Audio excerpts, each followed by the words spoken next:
Welcome to Mindset Mastery with your host, Mindset Mary. If you've ever experienced limitations around your money mindset, then this video is going to be for you. Today, I will be speaking with Mel Abraham. Mel is a CPA by education and a service-driven thought leader and an exceptional entrepreneur at heart. He is a best-selling author, founder of Thoughtpreneur Academy, Business Breakthrough Academy, and the host of the Affluent Entrepreneur podcast.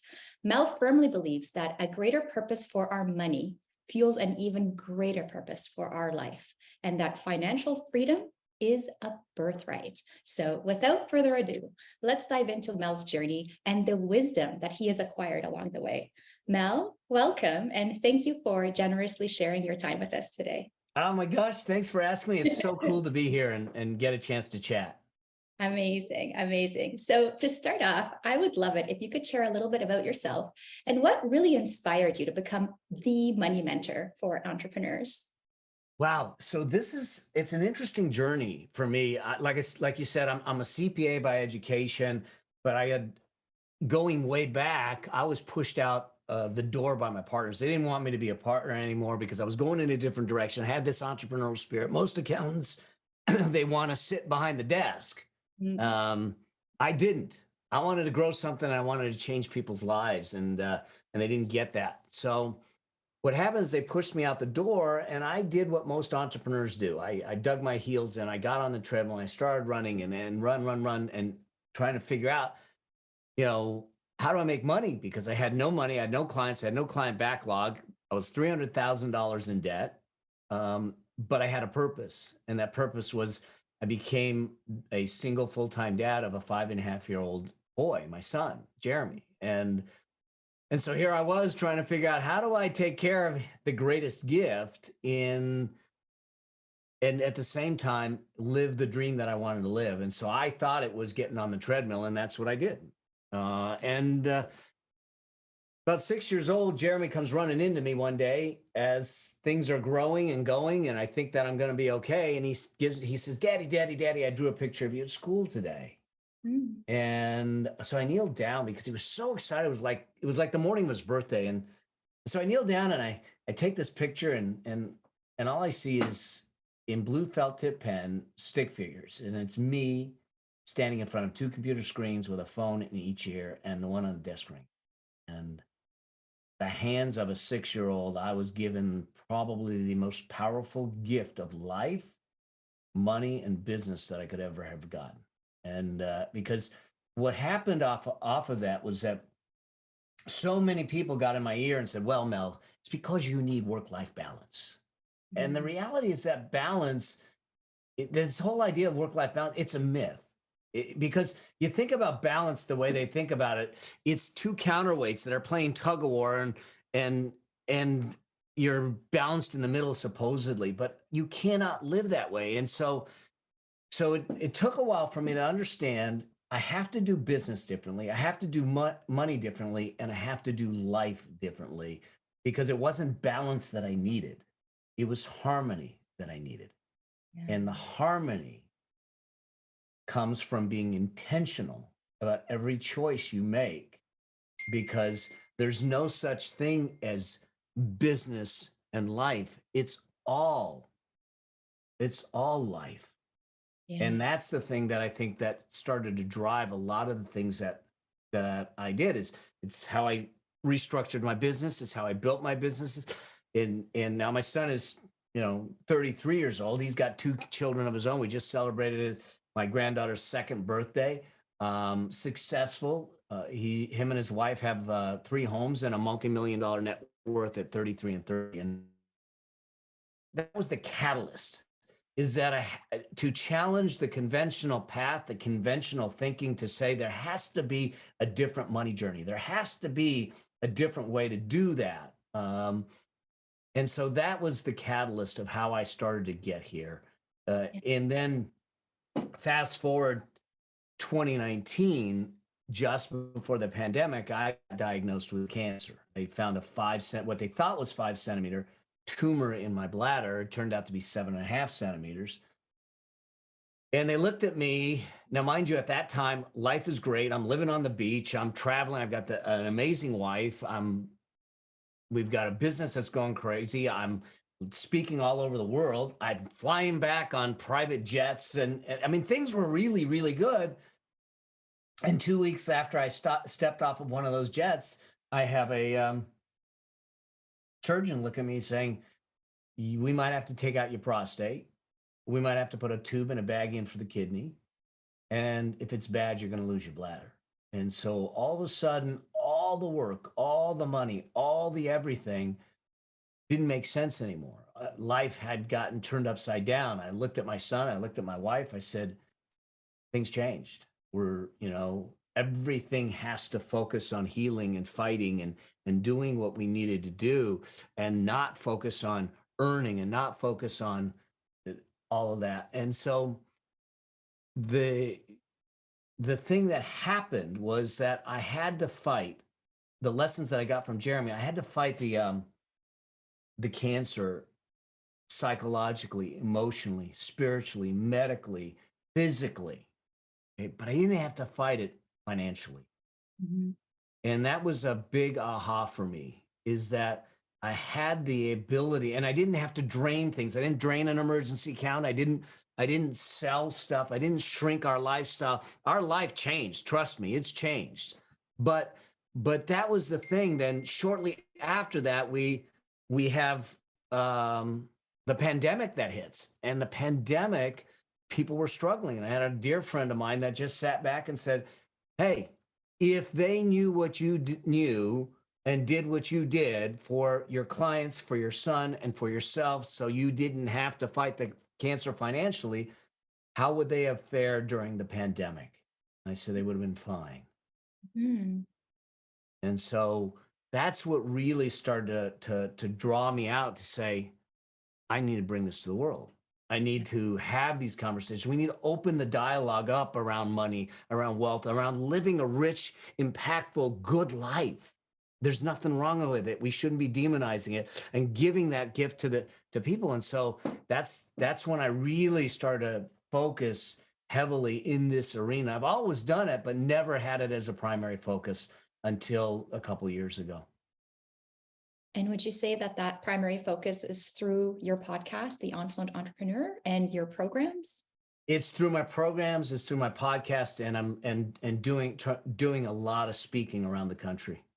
Yes, getting the message out there. I'm curious, Mel, if we can go back to the beginning of your journey as a CPA, when you were working those long hours. Was there a part of you, inside of you, a deeper knowing where you just knew that you were built for more, you were made for more? So interesting you say that. So I work for one of the large consulting firms in downtown Los Angeles. And I was on a fast track to partnership. I was one of those kids that got there, and any project they had that no one else knew how to do or didn't want to do, to give it to me. So it got me known, it got me a distinction, and it had me on this fast track. But I remember it was a Friday night, another Friday night. It was 10:15, 10:30 at night. I'm looking out at the skyline of downtown LA, which is a beautiful skyline at night. It's horrible right now. It's just, I mean, it's a mess out there. We won't get into it. But I look at it, and going through my mind was, I'm living someone else's life. I'm on this path that all accountants should be on, to partnership. But I said, I know that I can impact lives better. I know that I can impact more.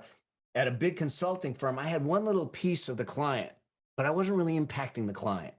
And then I turned around from the skyline, and I look at the partner I'm working for, Tom, who's sitting in his office, and he's probably 45 pounds overweight. He's constantly stressed out. He's constantly at the office. He's not happy. His relationships are in trouble, and he's not seeing his kids. And I said,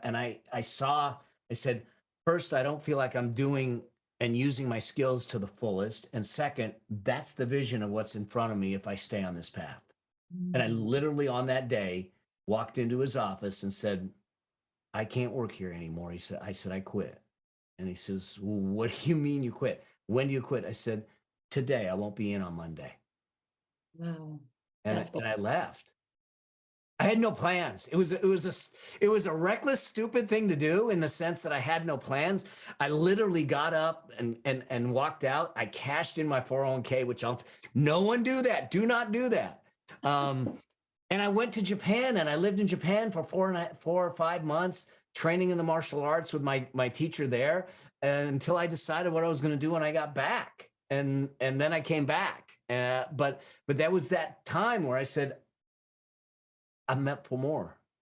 Yeah. And, Bronnie Ware wrote a book, The 7 Regrets of Dying.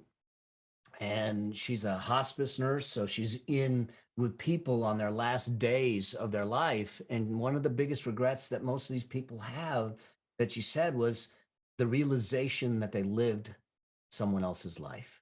And I don't ever want to get there. I want to have my toes on that hole before they push me in. And I want to be dirty. I want to be sweaty. I want to be tired. I want to look back at my family, my friends, and the people I love and go, it was a good run and I'm good to go. Yeah. Yes. 100%. And it sounds like you had so much courage, despite the fact that you weren't really sure where life was going to take you. You knew very well what you did not want for your life. You didn't want to be that guy in that office, that you were staring your future right in the face, and you knew that wasn't for you.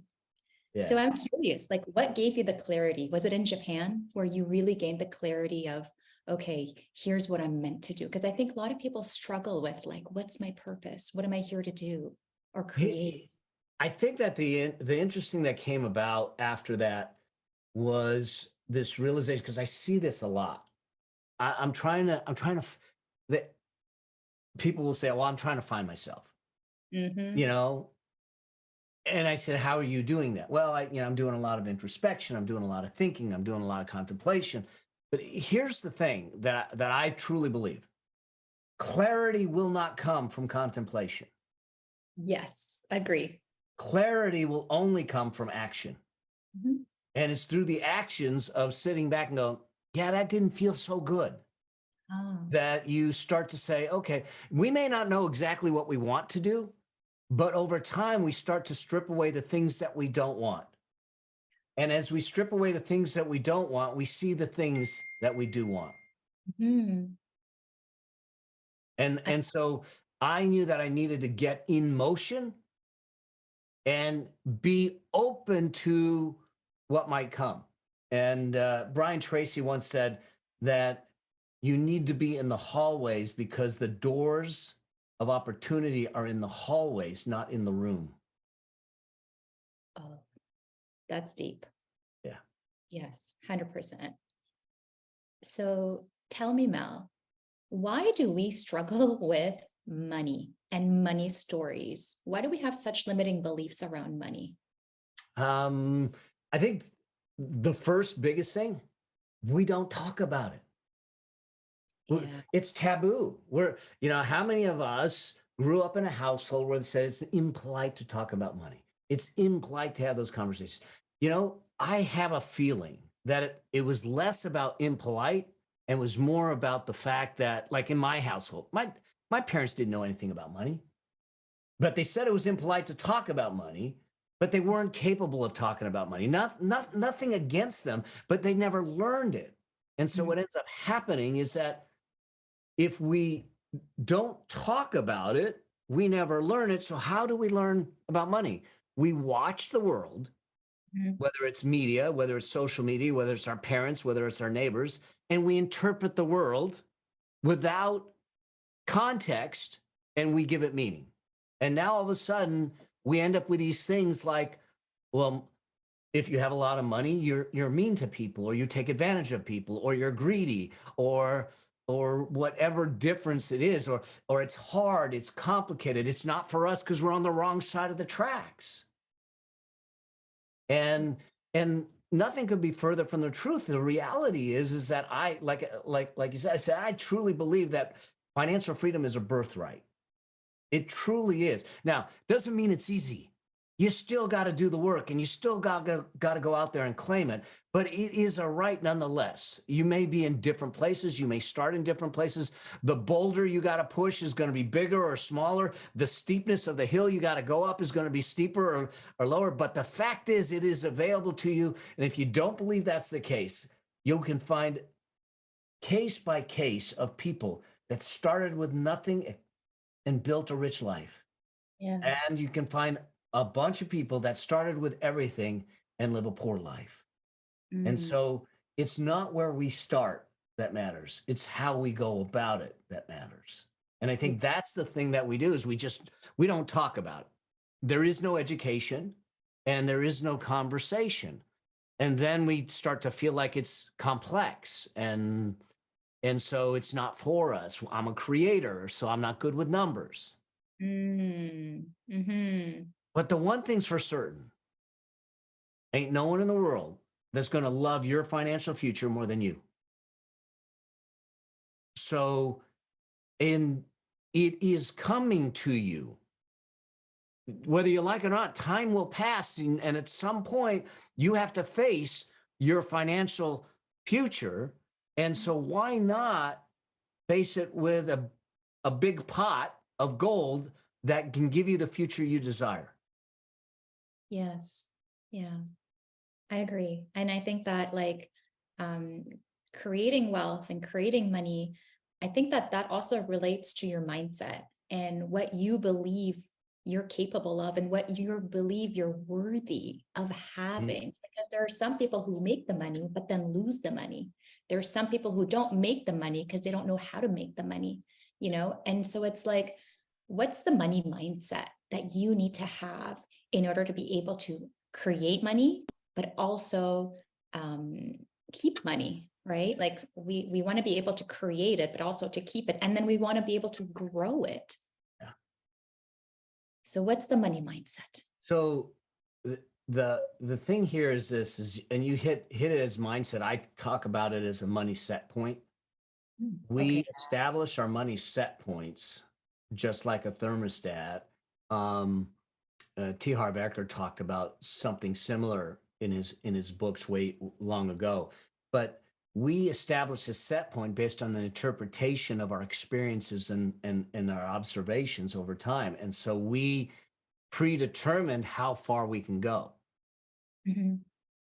It's it's cliche, but until Roger Bannister broke the 4-minute mile, they thought it was impossible. They thought the body would explode. And Yes. then all of a sudden you had all these things.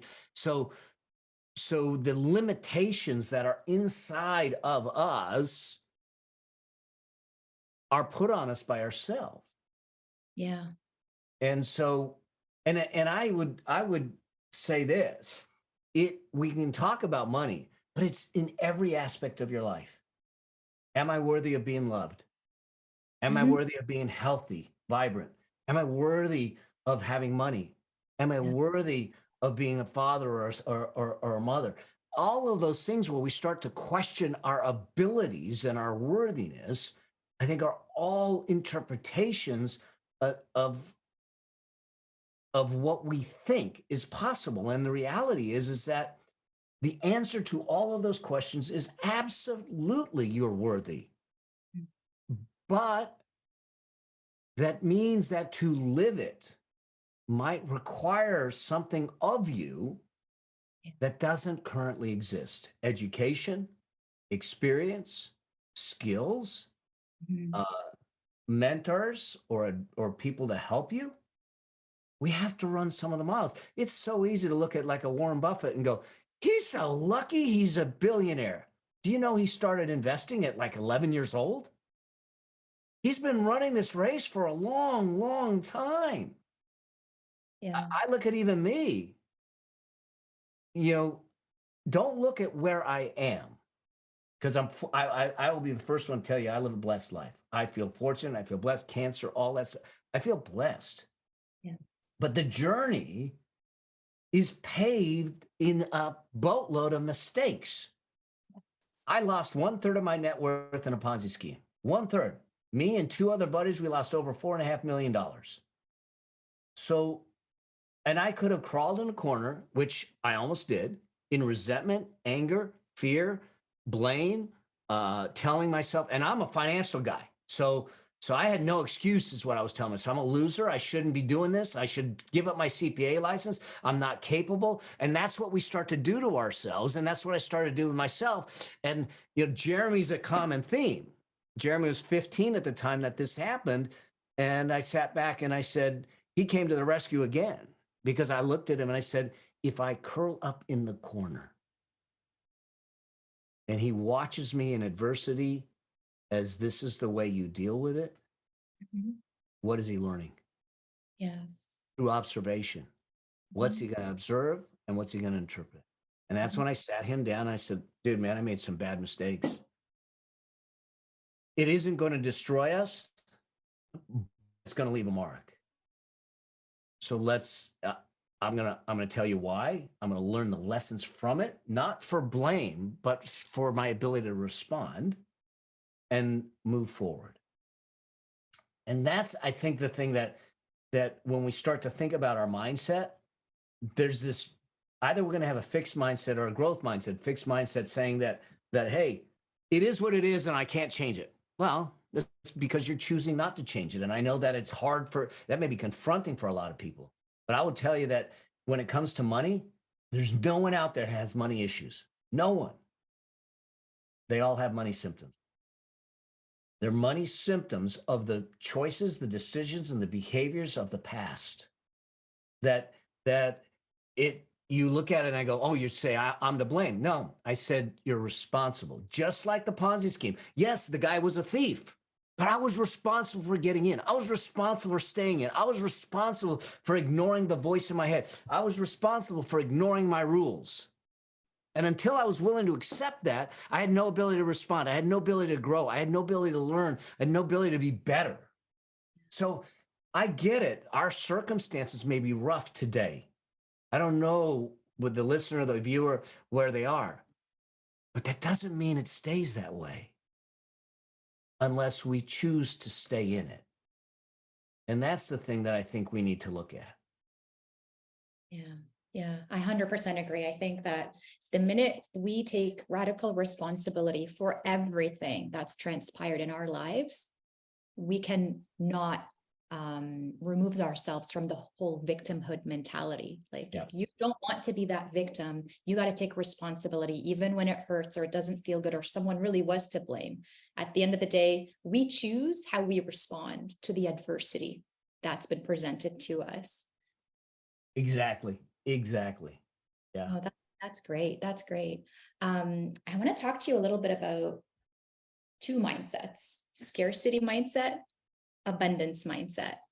A lot of people can find themselves in the whole scarcity mindset of, like, I don't have enough. There isn't enough to go around. If someone takes from the pie, that leaves less for everybody else. And people live in these limiting beliefs and these scarcity mindsets that sometimes doesn't allow them to get out of their comfort zone and take a chance, take some risks, and grow. Mm-hmm. And then there's other people who live in such abundance, and it doesn't mean they have millions in the bank account, but it's just the way they live. They're not worried about not having enough or being able to pay the bills. Like, they live in such a, okay, well, the money will come, and people who live in that abundance mindset have more inner peace. So I'm wondering, how do we move people? Like, I'm a mindset coach, so I'm always talking about, like, everything in terms of behaviors. What you talked about, it's the behaviors. It all stems from a couple of things. One, it's their thoughts, what they're thinking. Yeah. And then the other is the emotions that are created by the thinking, right? And then the thoughts and the emotions are going to create behaviors, and those behaviors will create actions, and those actions will show you your results. Yep. So we want to talk to people about their thoughts and their emotions and their behaviors.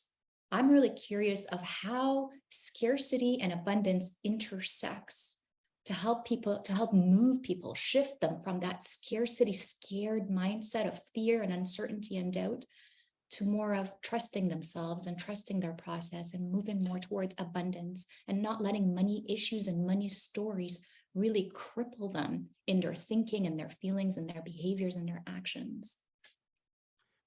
I think part of it is which is the largest, the loudest voice in your head. It's these two little devil and angel on your shoulders, because I think we both have it. The question is, where do we live? Because Yeah. I have uncertainty. I go out, I speak on big stages, and I'm getting ready to get on stage. There's 1,000 people out there, Yeah. and there is the thoughts in my mind of, I hope I give what they need. I hope, and so there's uncertainty when I'm evaluating an investment and I'm thinking of going into an investment. I've got one right now that I'm ready to sign the docs on, and it's like you go, God, is this a good choice? Is it a bad choice? And so what happens is that what is the governor to our choices? Is it the fear that's holding us back, or the desire that's moving us forward? And what I have seen, especially in the money sense, when there's uncertainty and fear, it's typically because there's a lack of something. And Okay. the lack could be a lack of knowledge, could be a lack of skills, it could be a lack of clarity. What do I want? What is this supposed to be? What is this supposed to mean? It could be a lack of guidance. It could be a lack of support. And so there's a what I call the kind of the six lacks that we talk about. But so what we need to think about is that uncertainty, that fear that's keeping us from making a money decision is probably an indication that something's lacking to give me the certainty to make the decision. And when we fix that problem, it allows us to do it a little better. I remember my son when he was probably 8 years old, and I was out speaking at the time, and he had to do his first oral book report. And he came to me like almost in tears, going, "How do you do it, Dad?" I go, "What do you mean?" He says, "Speaking for people." He said, I'm absolutely, yeah, I don't want to do it. I'm scared. And I go, so here's what I want you to do. I said, I want you to understand what you want to say, not to memorize it, but understand what you want to say so well that you don't have to think about what you're going to say. Mm. And then when you go out there, just have a conversation with your friends. And it was that preparation that he did that allowed him to take some of that fear, that scarcity, and that stuff and put it aside because he dealt with it already. Yeah. And I think that when we look at money, we got to examine a couple things. What's lacking? That's one. Two, where is it coming from? Is this something that was put on you because a parent said something, the media said something, statistics told you, a neighbor told you, someone in your school turned around and said you're never going to amount to anything? Yeah. Yeah. So where did it come from? And one of the things that we do with the stories is to sit back and say, what is interpretation and what is fact? The interpretation plays with our emotions, and that's what holds us back. The facts informs our logic and allows us to make decisions. And if you're trying to figure out what's interpretation and what is fact, imagine seeing the scene of what unfolded through a camera lens without sound. My Ponzi scheme. The camera lens would have seen me give money to this guy. The camera lens would have seen me attend his parties and all of this stuff. The camera lens would have seen me not getting money back. Mm-hmm. But my interpretation was, I'm a loser. I'm an idiot. I should get out of finance. I shouldn't be doing money. I shouldn't be advising people. That's the interpretation. I lived in the interpretation without taking a good look at the facts. You and I wouldn't be speaking right now. Yes. And so when we can try to step back and say, what are the facts? What does the camera lens see? What does my heart feel? Why do I feel that? And what's real? Now, I'm not saying the emotions aren't real. They're real. But we don't have to live there and allow them to inform our decision, especially with money. Emotional decisions with money are rarely good decisions. I agree. And so Yeah. from a lack versus abundance standpoint, if you know that your metric is always coming from not being possible, we have to start stretching a different muscle. Mhm. And be willing to recognize the little wins along the way that expand. I didn't just end up doing this. I stumbled all along the way, but I had to find the place where I could celebrate wins to pat myself on the back and say, see, you can do it.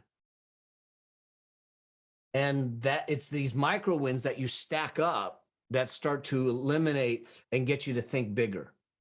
A decade ago, I wasn't thinking as big as I am now. Yeah. A decade before that, I wasn't, but it was exercising that muscle. Now I've always come to it, you know, I've always kind of looked at things through the eyes of possibility. I think anything's possible. So I for some reason, that innate nature, and there's I'm an identical twin, and my identical twin doesn't necessarily have that same nature. So here we are, same DNA, same environment, same parents, same upbringing, but we have slightly different interpretations. He looks at it from, oh, hold on a second, you know.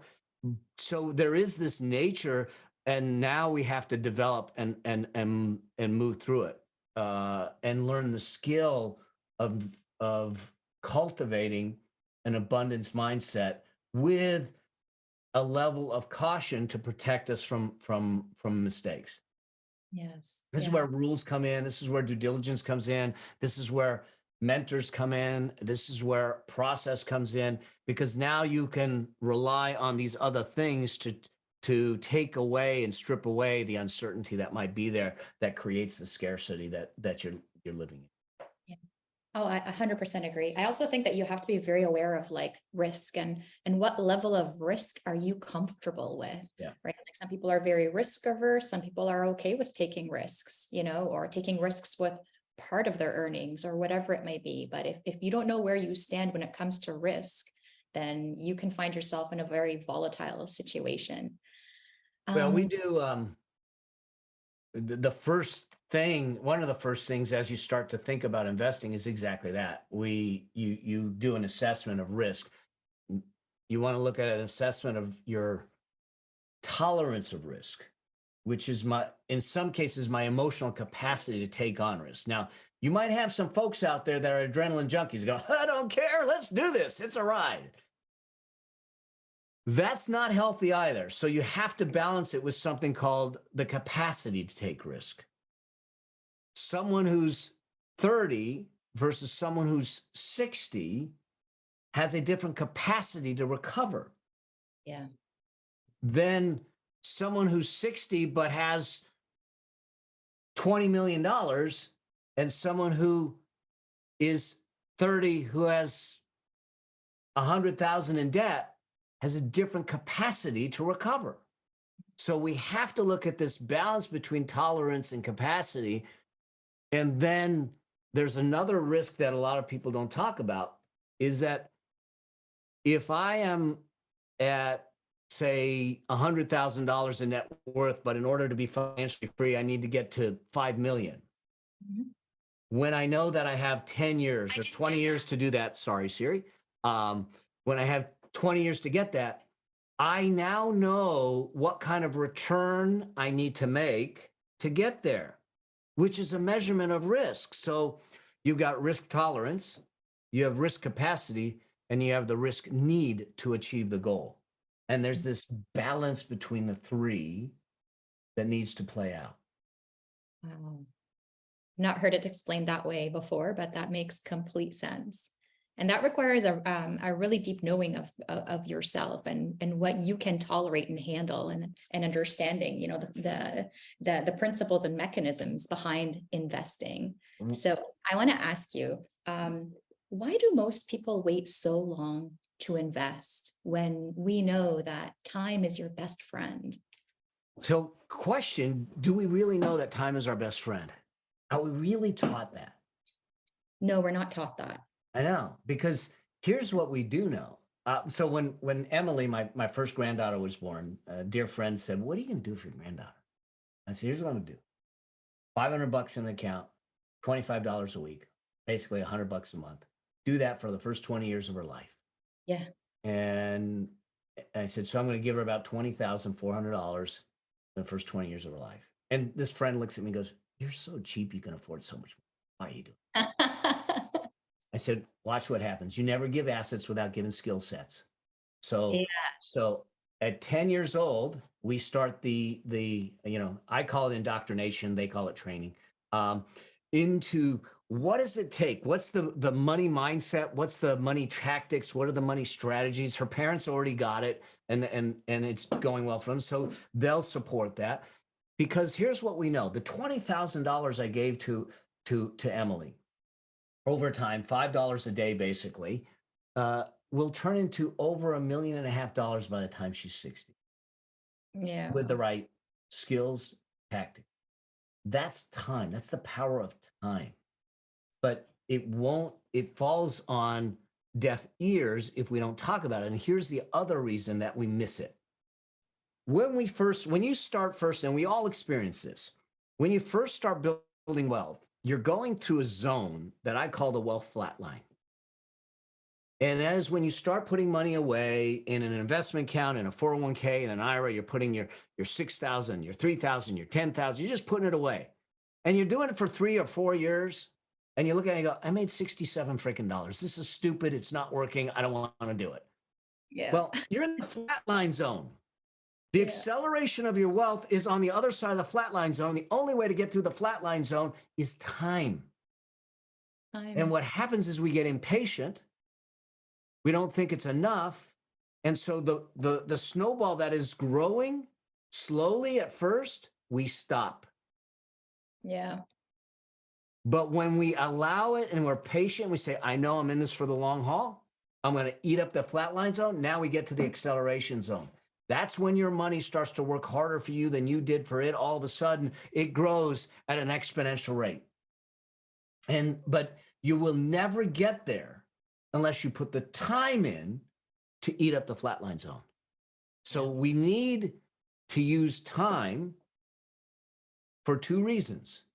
One, it's the greatest lever to build wealth, like in the Emily example. And 2, it's the only thing that eats up the flat line. Yeah. You got to go through it. Yeah. And so if we put some of this together, if wealth creation is less about money and more about behaviors, choices, and decisions, and time is the most important lever, and we need to get through the flatline zone, when someone comes to me and says, "When's the best time to invest?" I said, "You investing yet?" "No, I'm waiting for the best time." "Well, now then." Yeah. "What?" Yeah. "Now." "But is this market up, down?" I go, "I don't know. Now, get in the game." It's not timing to get in the game. It's the time in the game that matters. Yeah. Yeah. And if the stock market typically statistically goes up 8 out of 10 years, you might catch a couple years that are down, but I want to keep the 8 years that are up. In 2022, we dropped 22%. We're up 17% this year. Mhm. But there's a whole lot of people that freaked out, got out, and sat out, and they're not in again. So they lost the whole recovery.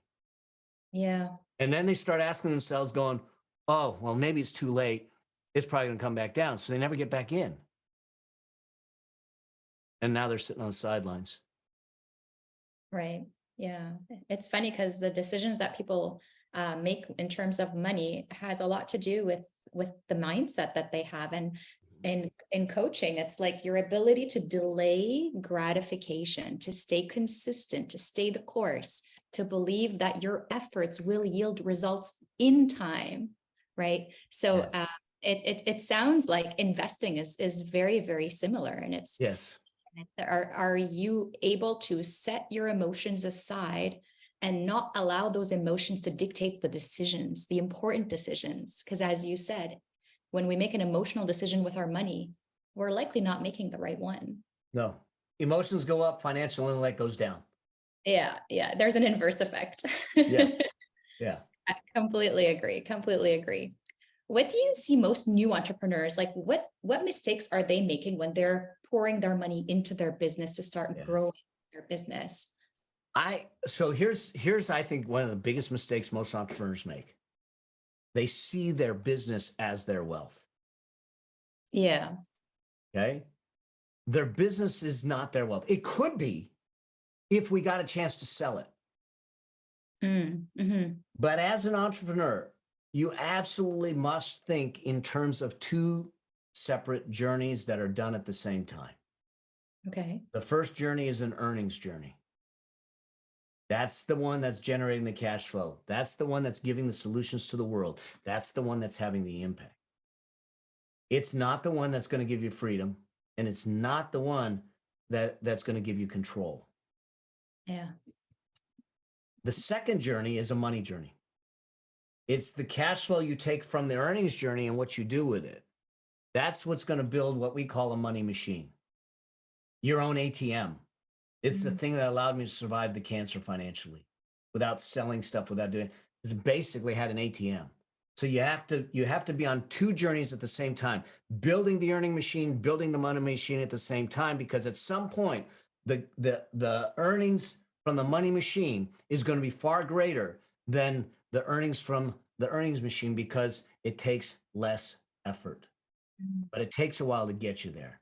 Now, I know entrepreneurs out there going, but I can get a better return on my dollar by reinvesting my business. I hear it all the time. I said, right, in most cases, but what risk are you taking on?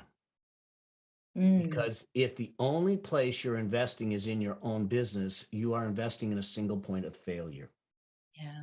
And if it fails, or you fail, or you have a health challenge like I did and have to shut it down, or you just get tired and say, I don't want to do it anymore, what's your alternative? Mm-hmm. Yeah. So it's a strategy to give you choice and living a life of choice instead of a life of need. Mm-hmm. Yeah. And that's probably one of the biggest things that entrepreneurs should be doing is being on parallel journeys at the same time to make it happen. That's gold. That's really gold. I think a lot of us entrepreneurs don't think that way because we're so hyper focused on growing the business that we're really not thinking about wealth creation and having and diversifying our risk by building that money machine that can carry us through hard times, or market recessions, or personal health problems, whatever it may be. Yeah, well, and then you turn around and put that time equation on it. Yeah. And then the behaviors say, all right, if wealth creation is a muscle, I need to exercise the muscle as soon as possible, as often as possible. And the idea is, well, I'm not, when I make more money in the business, then I'll exercise the muscle. No, that's like saying, when I get fatter, I'll go and try and lose weight. Okay. No, you're going to go to the gym. The first time you go in the gym, you don't go to the bench and grab the 45-pound bar and a couple of 45-pound plates and slap it on, lay down, and think you're going to bench press it. It's going to crush your chest. You walk over to the little chrome weights, nothing wrong with chrome weights. But you go over the chrome weights and you grab the 5 pounds or the 2 pounds or the 10 pounds, and you start to move the muscles so it gets used to it. It's the same thing with wealth. So even if you're just starting out your business, even if it's $5 a week, exercise the muscle. Yeah. $5 a week for Emily for 20 years turns into $1.5 million by the time she's 60. But I need her to exercise the muscle starting at age 10. And so that's the thing that I think we ought to be looking at, is saying, not the magnitude of what I'm putting in, but the muscle work and behaviors that I'm building that will allow me to expand down the road. 100%, 100%. That's so good. I think, yeah, we have to be using both muscles if we're looking to grow the muscles. And the first time I read like Rich Dad Poor Dad, that was the first time I had this concept of like, you either work for money or money works for you. And that completely shifted my perspective on, how I viewed money, which was wonderful because it got me thinking about entrepreneurship and thinking about, how do you get out of your 9 to 5 and build a life that you actually want to be living in. So yeah, no, that's wonderful. Mel, this was such an incredible interview. I appreciate the time that you've taken to share your incredible wisdom. And I am certain that people are going to want more of you. So where can they go to find you and follow Oh your my gosh. First, thanks for having me. This is always a joy to get a chance to talk to good people, making a difference in people's lives and bringing hope back into the world. So I appreciate you for what you do. Um, with me, probably the best, obviously my show, the Affluent Entrepreneur Show. I like hearing from people. I like answering questions and doing those things. So there's that. If you have questions about things, you can reach me at askmelnow.com and submit your question. I'll bring it on the show. And Okay. then I'm big on Instagram at Mel Abraham 9, and you can DM me there and say hello. The idea here is that I want people to take away the fear, the uncertainty, the mystical whatever about money, and to make it simple again, to give you each a path to find that financial freedom, whatever it is for you. It's not about the money. It's actually about how we get a chance to live a rich life in the way we experience it. And so that's really what I'm driven to do. I love that. I love that. And I think many of us very much resonate with that type of thinking. Okay, thank you, Mel. I appreciate you. And please follow Mel on, he's doing some great work out there, especially entrepreneurs who are looking for some guidance. Mel is your go-to guy. Okay, thanks, Mel. Take care. Thanks for having me again.